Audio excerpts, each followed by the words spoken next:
December 12th, 2019. Joe here at Simple Life Show. I appreciate everybody for joining me. Don't forget to like, subscribe, share. This is going to be a really short video.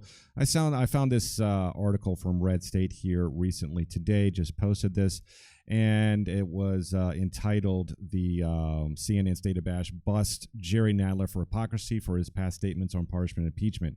Now, we all know that the House has already voted, I guess, or decided to move forward with articles on impeachment. Of course, the two articles that they have come forward with have no crimes, have no misdemeanors, have nothing. It's just, I believe the first one is abuse of power. The second one is obstruction.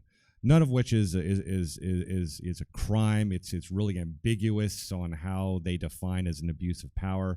We're not really going to get into that. I think a lot of people are just really tired of the whole process. They want to get it over with.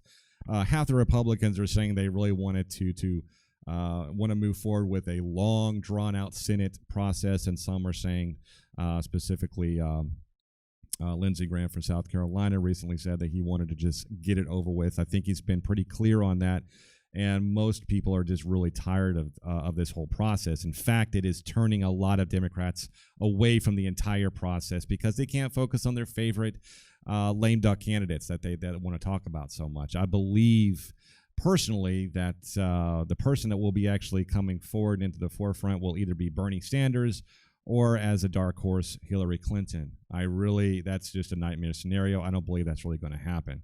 I honestly think that Bernie Sanders is probably going to end up winning this nomination one way or the other for various reasons. I think that all of the other candidates, including Elizabeth Warren, she is just simply unlikable. And Joe Biden is one hot mess. He is a one dumpster fire. And, it's just, and that's really just, kind of what I was really thinking about a lot here recently is, is Trump really scared of Joe Biden? Really? I mean, Joe Biden's frail. He falls asleep a lot. He makes faux pas on a daily basis. Every time he opens his mouth, he sticks his foot in it. Some can say that Trump does the same thing, but Joe Biden is just on another expert level when it comes to insert in foot mouth disease. But Dana Bash and others, mainstream liberal, quote unquote, liberal media, pundits have started to kind of take a turn and kind of held the fire to the feet of the liberals and the Democrats that are pushing this progressive agenda and this partisan attack on the president, and most people are getting tired of it. So there's two separate videos here I want to show you here. Just 1 second, and I will get it going. Proceed.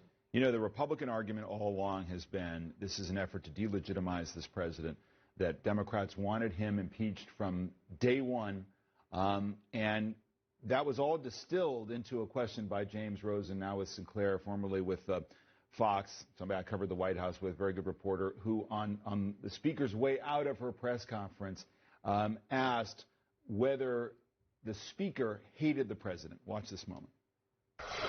Do you hate the president, Madam Speaker? Because Representative Collins... I don't hate anybody. Representative Collins... I was raised in a Catholic house. We don't hate anybody, not anybody in the world. So don't you accuse me. I did not accuse you. You did. I resent your using the word hate in a sentence that addresses me. I don't hate anyone. I pray for the president all the time. So don't mess with me when it comes to words like that.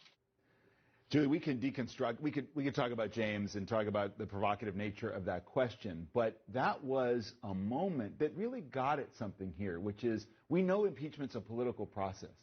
But as it becomes so personal and so much about delegitimizing public figures, that overtakes the constitutional question. It was a really striking moment, and it's very clear what Pelosi is trying to do here. She's trying to separate personal feelings that Democrats have about the president from what she views as a violation of the Constitution. Basically saying, yes, we don't like all of these things he's done. Yes, a lot of Democrats don't like him personally, but this isn't about that. That's what you deal with at the ballot box in 2020. This is about a violation of the Constitution, and we have no choice.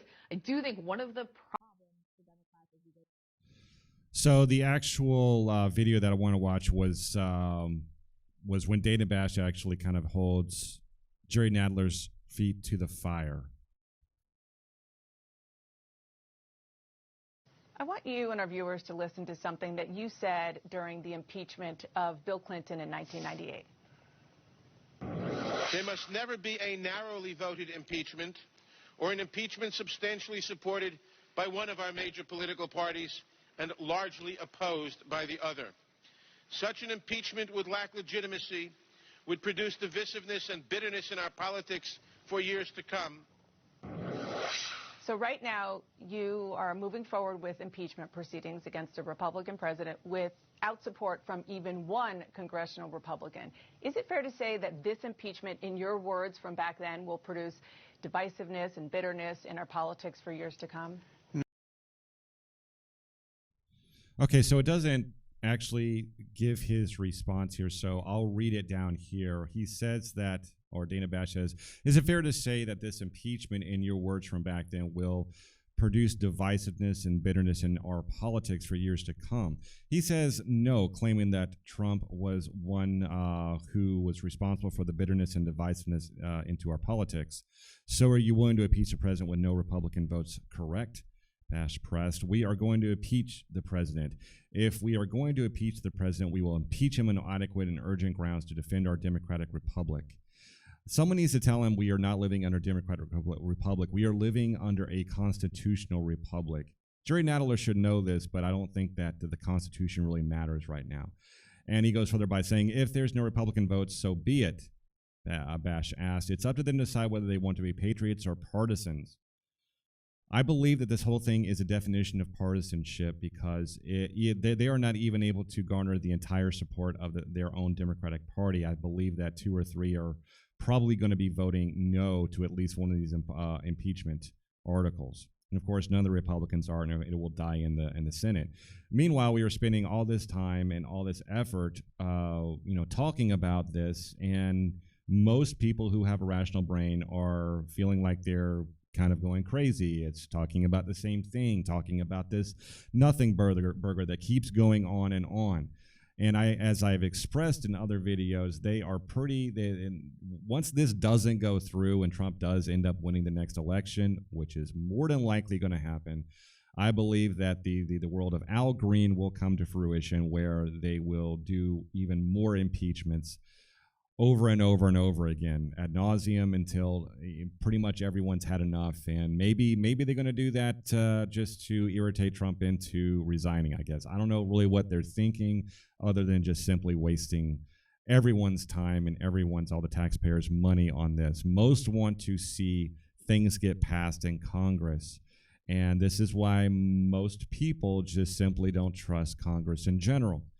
And when I really think about that, and I have to really start thinking about the 2018 midterm elections, where most of the people that, some can say that there just wasn't enough people coming and voting, and that might be true, but I believe more young people started to really vote and take an active process in our election process in the midterm elections.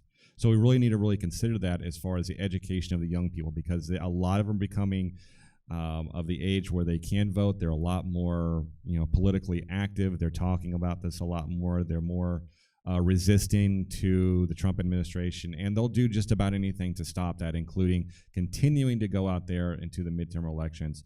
So I believe that it's more important, even more important right now, to make sure that conservative and rational voices get back control of the House, to stop a lot of this needless drama that's happening, because we are in a state of gridlock. We are in a state of a coup attempt, which is actually going nowhere. So it's really kind of a misnomer to call it a coup, because it's really going nowhere. It's just a metaphorical coup. It's something that is there that everyone can see, and a lot of the Democrats and the independents and the fence riders are seeing this, and they're seeing the gridlock that's happening, and they're saying, you know what, this doesn't make any sense. I'm going to put my hatred for Trump aside. I'm going to hop on this train and go forward. I think they're really nailing themselves to the proverbial cross when it comes to this metaphorical coup attempt and this witch hunt, that they're consistently going down this wrong road that is going to lead to disaster for the Democratic Party. And I feel sorry for them, but then again, I really don't. But until next time, this is Joe's Simple Life Show, and I hope you have a great day, and I'll see you in the next one. Bye.